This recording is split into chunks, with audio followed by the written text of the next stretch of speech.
So once again, our panelists have provided us with a wealth of information. They've also managed to stay pretty much on time. So we have about 30 minutes for questions. I'm going to start with one, which will give you some time to line up at the microphones. And the question that I have, we've dealt with this issue, we've heard about this issue on the periphery, but I want to deal with it head on.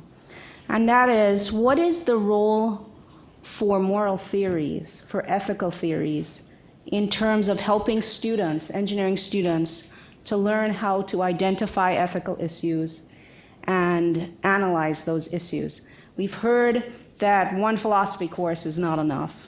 We've heard about ways to help engineering faculty learn a little bit about these theories so they feel more comfortable doing it in the classroom. We've also heard about working with more of an interdisciplinary collaborative team model to bring different experts in to help us to help the students deal with these issues. But what do you think? Do you think that it's fundamentally important in an ideal world for the students to understand about moral theories in order to tackle these ethical issues? Well, I'm happy to make a fool of myself first. So I'll tell you where I'm coming from. I learned ethics and teaching, developing course in engineering ethics, actually writing a book from Rose Pink, my colleague Rose Pincus, who's a medical ethicist. She'd call herself an applied ethicist.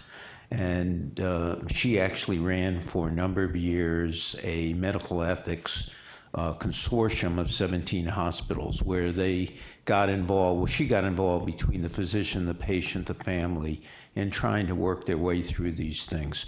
Rose's feeling is, and I tend to agree, that the theories are nice, but the cases and the situations that engineers are going to run into are far more complex than the theories and what they can do. So from my perspective, I'm less concerned about them knowing the theories than I am about their being able to recognize and work their way through these situations. I look at the theories like the codes. It's nice to teach the codes, but the codes are only just little guidelines. They're not gonna work you through the gray areas. They can give you some guidance. So I'm not a big proponent of the theories. I'm going to respectfully disagree.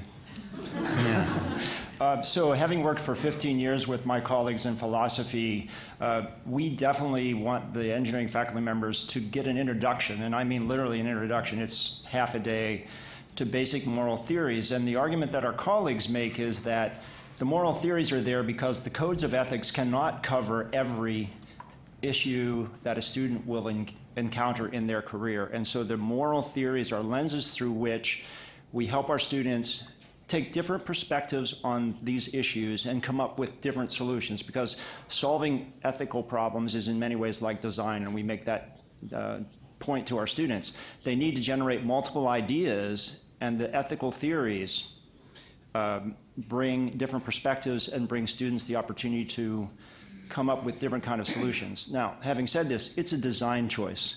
Talking about instructional design, faculty members then need to decide how comfortable they are and to the extent to which they will bring ethical theories into their teaching. And we have seen folks who adopt the slides that our philosophy colleagues use, talk to their students about them, have the students use moral theories. Others who are not comfortable doing that and choose to use the codes of ethics as a way to instruct their students. And all of those are valid. I don't think there is one way. It's a complicated problem, right? So we need to have the faculty do the things that they are comfortable doing if we're going to get them started. I think the one thing that can be helpful is to look at Kohlberg's work on moral development, because it really does demonstrate that 18-year-olds have a very different way of looking at the world and a different capacity for doing it than your graduate students. And so being able to have a sense of what is sort of the sequence of how you develop this, it's in the same way you might think about any skill that we're working on. And so sort of refreshing your memory about some of those things or looking at some of that, I think can be really helpful as underscore the issue that we, at the heart of what we're doing, is a student development issue and what their capacities are. Okay. Okay, so Stephanie Bird, again, Science and Engineering Ethics.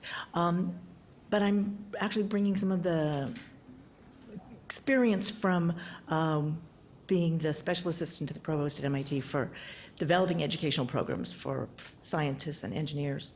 And so I'm especially encouraged to see this panel because I think that then and still, a critical part is getting the faculty involvement and diverse faculty involvement. And I think that, well, the NIH, when they first developed their requirement for responsible conduct of research education, they highlighted as one of the critical elements, diverse faculty involvement. And so this question of how you get faculty involved, and there is this question of encouragement, but I think one of the things that perhaps gets back to this question that you raised also is that faculty in a particular discipline are the trainees, the students in that discipline are looking to model their professional lives after. And so if the faculty care and acknowledge and spend time on a topic, then the students know it's something they should think about spending time on. And if they don't, that is, if they parachute or bring in people from outside their discipline to talk about the standards of the discipline, that sends a very clear, if unarticulated, message to the students. So just as having the course and the work being required as the required elements sends a message to the students, as opposed to saying, well, it's optional to be ethics or to learn about the ethics of the issue. I think that recognizing that the faculty bring expertise that you want to draw on and to bring out, and getting them involved in the various levels and in various ways in the discussions about scenarios and cases and issues in the classes, and bringing in as many faculty as possible along the way, both lightens the load for everyone, but also acknowledges their expertise in an explicit way that really can be an incentive and make it both easy for them to do, but also draws on their expertise in ways that are invaluable to the students. Seeing two faculty members disagree about how to address a particular kind of research integrity issue, and how they perceive what's going on is really invaluable to the students to just sit back and watch that kind of a disagreement. So I think that's something that is both critically important to do, but also I think that's an element that's missing. And in one sense, it's embedded in the idea of what are the incentives to get the faculty to participate. But on the other hand, one of the incentives is just recognizing that they have something invaluable to offer, even if they don't already know it, because they're going to recognize what's an actual ethical issue in their discipline versus a pseudo-ethical issue in their discipline that someone from outside the field might not get. And the point about getting people to explain why it is they're addressing a problem in a certain way helps to pull out what their underlying assumptions are and what their expectations are and what their values are in ways that they don't even necessarily know, which I think you made the valuable point of getting people to identify what that is. So I'm thinking that figuring out strategies for getting more and more people, more and more faculty involved is really a challenge. So I'm sure you all have ideas about how you've been able to get a range of faculty involved, diversity of various kinds, but I'm wondering what specific things, and I think one of the points was getting the chairs of the department to be behind it, was certainly a good point. But what are the particular things that you have identified at your institutions and in your programs to get a range of faculty to be involved? Thank you. I just mentioned, so the workshops that we do at Penn State are all voluntary but we do go to the department heads. So the letter I send is that they can send up to 2 faculty members, up to 2. So 1 or 2 faculty members to these workshops. We have folks come in teams so that they have a colleague that they can talk with about these issues, but we try to engage department heads, but it's voluntary. So we haven't made an explicit goal of having a diverse group there, but it turns out, you might guess who volunteers. Tends to be a group that looks a little different than the faculty as a whole. Just as an alternative, I did faculty development for a lot of years, and we did things by invitation only. And we thought about what interesting people did we want to have in the room to do something together. It was amazing. People met people they never would see otherwise on campus, and this was around a lot of those really tough issues that you want to teach about. In the days when we were trying to introduce issues around gender and race and class, and ethics is a perfect one for that. You have to know the people on your campus, and you have to I don't know what I would do if I'd been on a campus that had 40,000 students and 800 part-time faculty and all the rest of it. But if you're on a mid-sized campus, or you just want to do it in your college or your department, you can put together, it's like putting together the best Saturday night dinner party that you can imagine, right?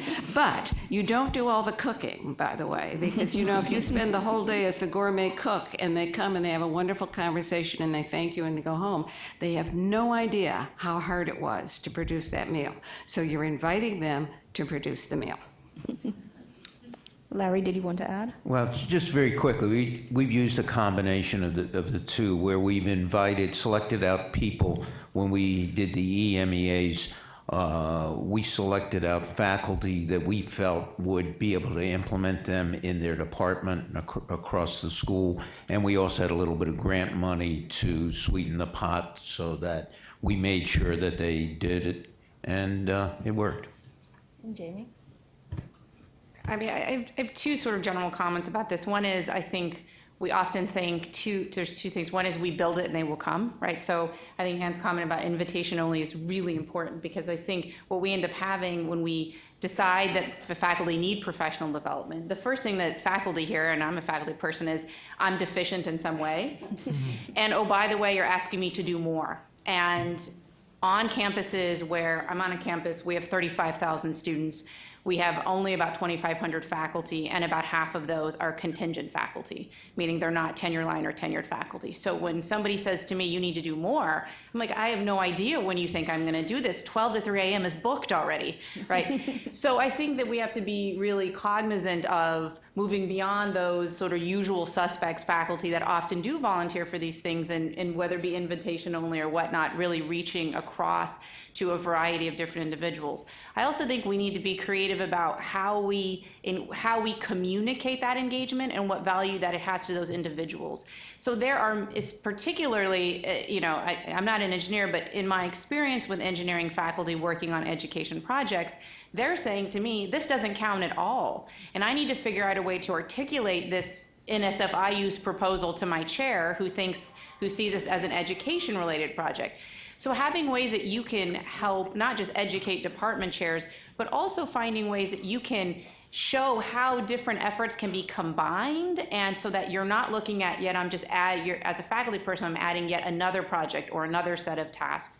So there has to be an articulation of the integration and how to do that, and a conversation about sort of one's individual entire portfolio. So I think the points about the chair are really important, in that what I see in faculty is that we do a lot of efforts, but nobody knows what that whole portfolio is except the individual faculty person. So when you have somebody, whether it be a department chair or otherwise, who's able to look across and say, okay, how can we combine these efforts? How does this get articulated here? Or how can you discuss this and articulate this effort in a way that has value in your particular local context? That has a lot of value. And lastly, I'll say, I believe in higher education, do not do a very good job of whether it be incentivizing with awards and rewards, or even just engaging contingent faculty.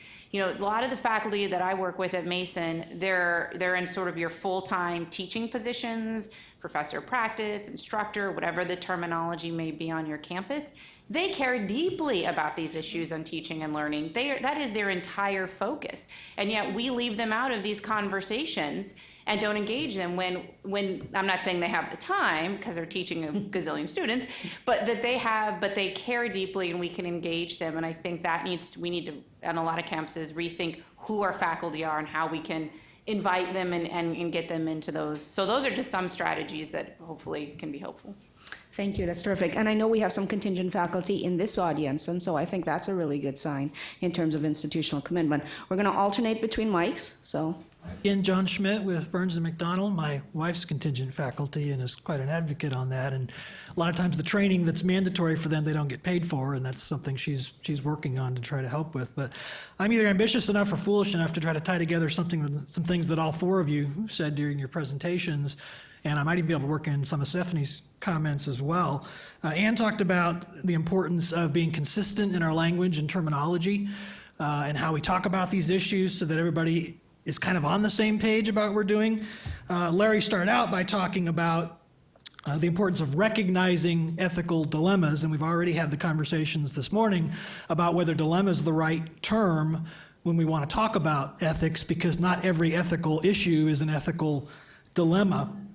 And so he also talked about one of his slides mentioned the distinguishing between an engineering problem and an ethical dilemma.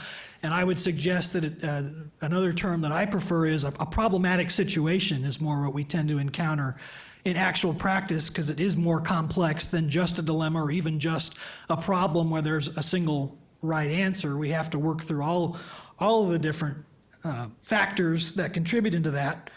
Jamie talked about change beginning with questioning long-held assumptions, and I think that's one of the most valuable things that philosophy can bring to the table in a room full of engineers, in my experience when I try to do that, is helping people recognize what their assumptions are and to a certain degree overcoming some of those assumptions and changing those assumptions, such as the idea that we're solving problems as engineers rather than making decisions about how to deal with problematic situations.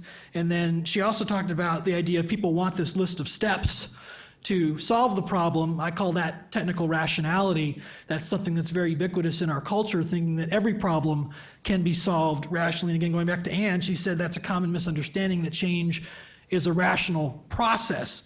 And so finally then, to not leave Tom out of the conversation here, he talked about how most engineering faculty don't feel competent to teach ethics. Going to what Stephanie talked about, if we recognize that ethics is something that's integral to engineering and that ethical thinking is integral to engineering thinking, then if you are competent to teach engineering, you are competent to teach ethics, because ethics is part of that. Just trying again to change that ubiquitous long-held assumption that ethics is a separate discipline as opposed to something that's integral to engineering itself. So once again, I'm not asking a question, just making a bunch of comments, but hopefully tying together some of the threads that all of you have touched on, and appreciate your thoughts on all those things. If I could just comment on it, I absolutely agree with your last point that ethics is embedded, but for most faculty members, it's invisible. Mm-hmm. It's invisible. So yeah, it's there, but just because we're an engineer, you seem to say engineers should be able to teach ethics because they're the same thing. Again, I'll respectfully disagree. It's more a matter that we should recognize if we were changing the way of thinking to make ethics integral to engineering, then it would follow that teaching that is the same thing. Unfortunately, that's why we're all in the room here, right? So let's go to Donna. Hey, Donna Riley, Virginia Tech. I want to return to ABET for a minute. I think Larry and I have a difference in perspectives about that change in the ethics criterion. And I think for those of us that have looked at the whole, and I do encourage everybody to go look at, this is now iteration 3 of the changes to the ABET criteria. And one of the really unfortunate things that's happened in this round is that in criterion 5, which is the one about the curriculum as a whole, they've removed language about humanities and social sciences as being an essential part of an engineering education. And they have a rationale for that. It's, oh, well, you know, that's too restrictive. But it's problematic when you talk about returning to ethics. And I think the difference is that I can see Larry's point in that at Pitt, where he is, he can take criterion 5 and say, we're going to go 4 on the floor, we're going to have an ethics class, we're going to require it, we're going to do all kinds of stuff, we're going to integrate social context, we're going to do all this. But for faculty who don't know the difference between ethics and policy, it's going to get really muddy, and the assessment is going to get really muddy for schools that now have this sort of kitchen sink list of an ethics criterion that also has in it thinking about society in broad ways. For those of us that know Joe Herkert's work on macro and micro ethics, great, we can integrate that. But for the vast majority of institutions, that's not where people are at in terms of faculty development. So I really worry about what's going to happen at the 300 other ABET institutions that aren't among the 50 in the choir here. So I'm interested in hearing if the organizational change folks have thoughts about this, because I think what ABET does, I'm at an institution that is ABET accredited. I teach in the first year program. Our students get 2 contact hours of ethics. Then we launch them into the majors. Some majors have a follow-on ethics class, some do not. And we've been accredited. And I really think that there's a case law kind of history within ABET that will continue to give a pass to schools that really aren't doing this in a deep way. So I'm interested to think, how can ABET drive the bar from the bottom up, and then, what happens now? Yeah, not to think that I'm jumping up and down about the new ABET, because I'm not. The one thing they cut out that they had in iteration 2 was everything about risk management, risk assessment, and quite frankly, I think it's very difficult in an engineering context to talk about ethical situations and not be able to discuss risk and understand risk. So I see that as a real problem. I do think, though, that as I started out, that if ABET goes with the new proposed statement outcome on ethics, even though there's a lot packed into it, and I'm not sure how you actually assess whether or not somebody, when faced with an actual situation, is going to respond appropriately. But it does provide enough of the incentives for a forward-thinking dean to insist that this is an engineering problem we got to solve. How do we get this into the curriculum so that we do more than the 2 hours in a freshman course, which I think is basically worthless, but really get our students to fully be prepared to, again, meet these challenges once they become professionals and be able to communicate what they know, what they don't know, and how to assess the risk of some of these situations and to work their way out of it. Well, one of the comments that I had made earlier was about change being top-down, ABET. That is not, I think, where you should put your feet in terms of the issues around ethics. And I really believe in the bottom-up approach. And if you want to get the kind of back to the faculty issue, get faculty involvement, I would do some invitations of people to come together with the assignments that they use, assignments that are outside of the engineering program. Take a look at the transcripts and see what courses your students are choosing, or which courses you're encouraging them to choose that are outside of the program.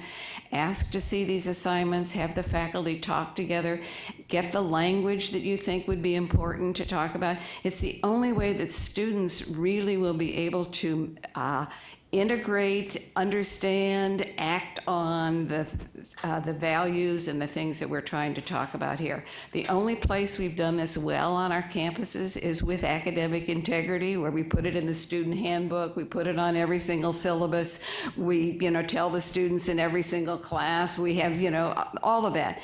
So say to yourself, it's repetition that makes a difference. It's seeing things in different contexts. But I would use ABET as a guideline because it's important, but please don't give up the social context, all the other parts of it, if they have been watering that down. I mean, I think this speaks to a larger issue in higher education, is that it's sort of the race of the rankings, right? So that when we have institutions that are motivated by rankings like U.S. News and World Report, and of course there's about 75 other ranking systems in the world, is that what we find in organizational studies is that institutions participate in what's called isomorphism, which is effectively the notion that they start looking more like each other than different.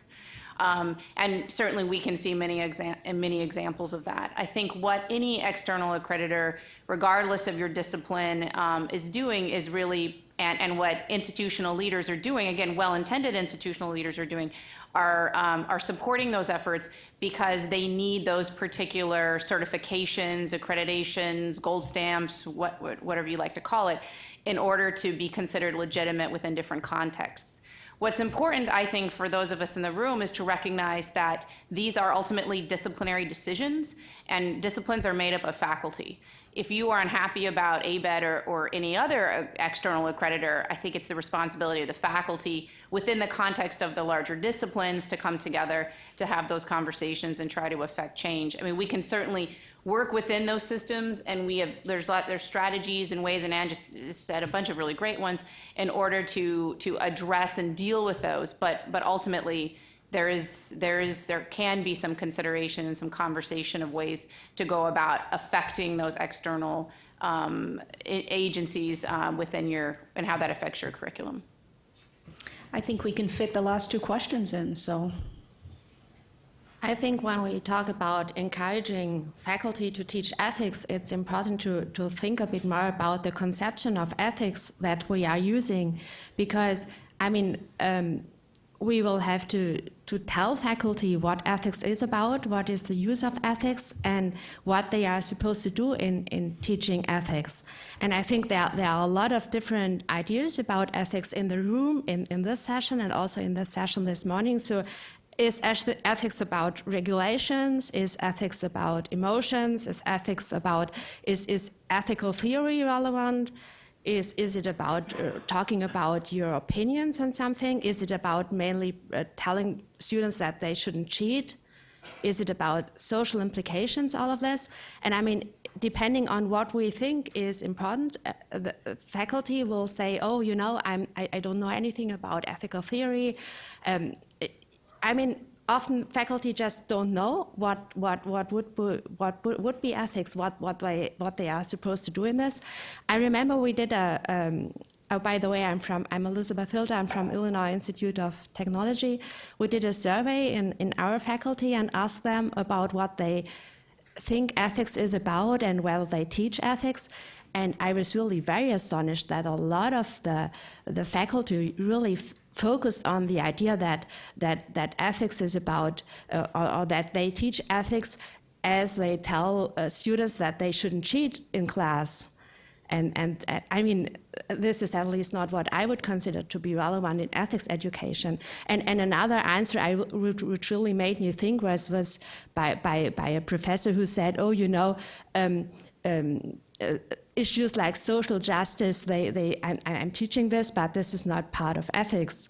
So, I mean, I think the first step will be for ourselves to get clear what we want, what we think is the ethics conception we are using, what is part of ethics, what we want to focus in ethics education, and then once we are clear about this, and this may differ between institutions, talk with our faculty about, I mean, what would it be?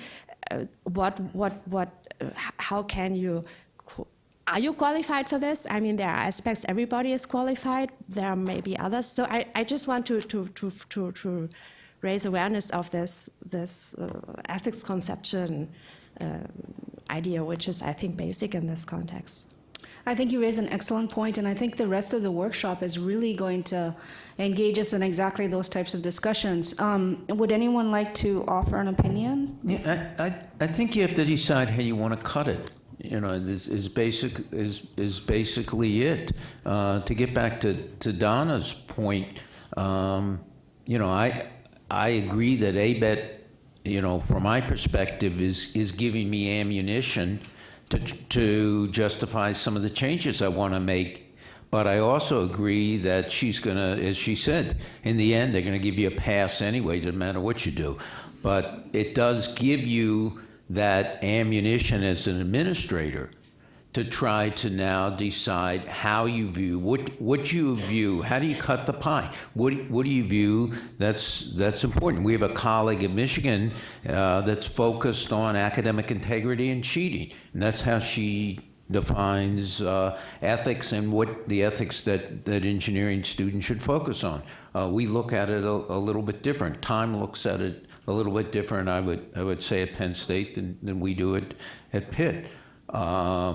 It's such a broad field. You're going to have to define what you want to accomplish and what you really want the outcome to do. What do you want these students to be able to do, independent of ABET, independent of anything? What do you want them to be able to do as a professional engineer?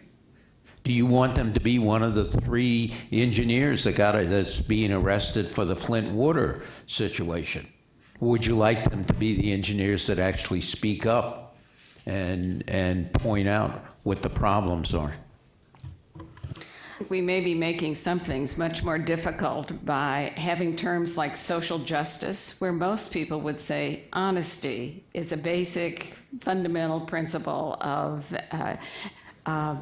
ethics. And when you start adding social justice, you make it a little bit more political, and then people get a little squirmy about it. If we take the medical term of do no harm is a professional ethical principle that covers education, teaching, covers medicine, engineering, all of them. So it may be just asking those questions very simply. What language can we use that actually speaks to our students? They can use academic integrity, academic honesty, they can use all of those. But what is fair? What is equitable? What is honest? What is truthful? I won't ask what is a fact these days. I mean, a long-term view of these questions around faculty professional development are what are we teaching in doctoral education? So for the most part, the research shows that faculty learn how to become teachers in their doctoral experience, right? So they're modeling after the people that are teaching them, and there has been a rise, particularly around faculty professional development circles, for more training for graduate students, whether they be graduate research assistants or graduate teaching assistants, to learn how to teach while they're in graduate school to then effectively do that as faculty. So a longer term view, and a question I think some of us can affect right now or relatively quickly, is what kind of conversations are we having around ethics and teaching within the context of our doctoral programs, supporting those individuals as they move forward in their potential faculty careers. So it's just a thought. And let's try to get the last question in before the lunch break. Thank you. Thank you so much for this panel.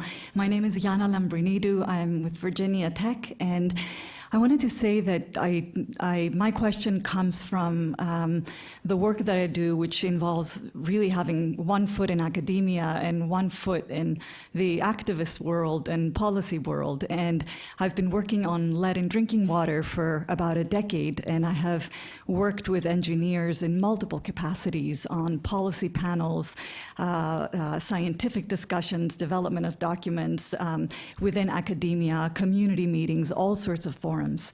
And one of the observations that I and many of my colleagues have had over the years is that many times what engineers in positions of power consider to be the ethically sound decision might actually differ from what community members might consider the ethically sound decision.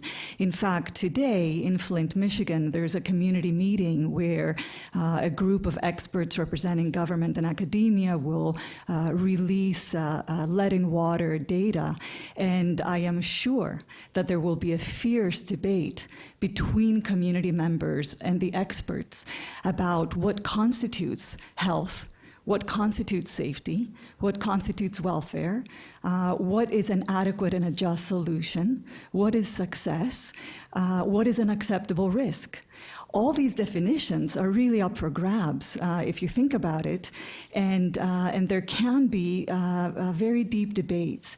And so with that as background, I have to say that being in this room and in many other conversations about engineering ethics, I am frequently struck by the focus that seems to be on teaching engineering ethics education within the walls of academia, in looking at cultivating better faculty members, better teaching, better students, potentially bringing in other experts, and our focus on expertise, I think can blind us to critically important voices outside of academia that we wouldn't label expert voices, but that actually are directly impacted by engineers' decisions and do have very serious expertise in what quality of life they want, what they consider safe, effective,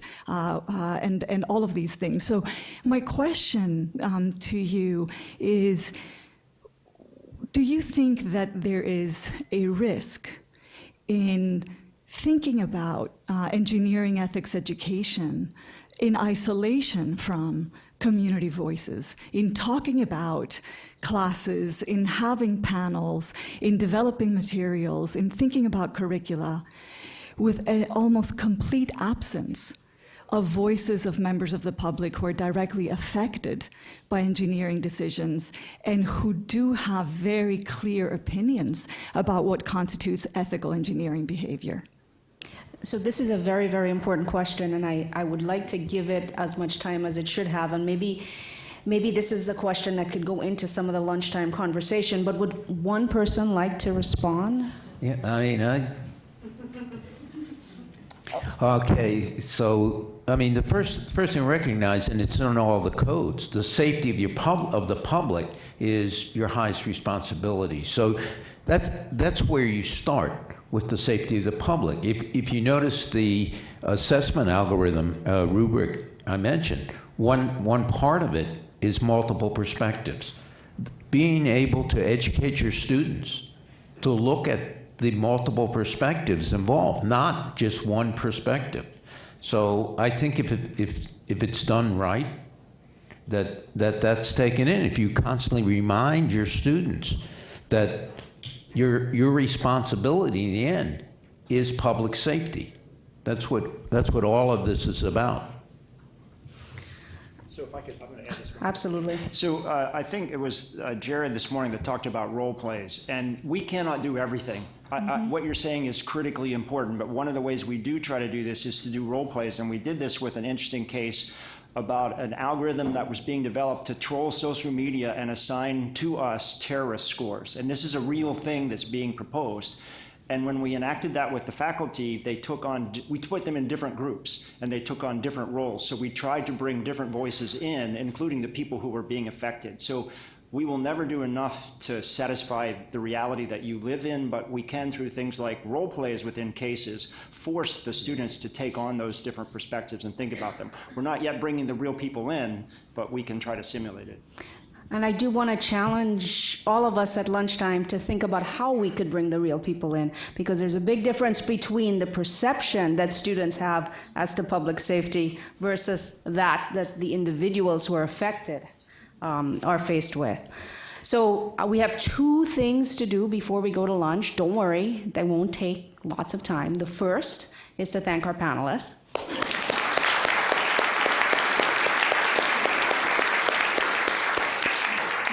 The second is that Fraser has some very important information about lunch, and so I'm going to turn the mic over to her. The food didn't come.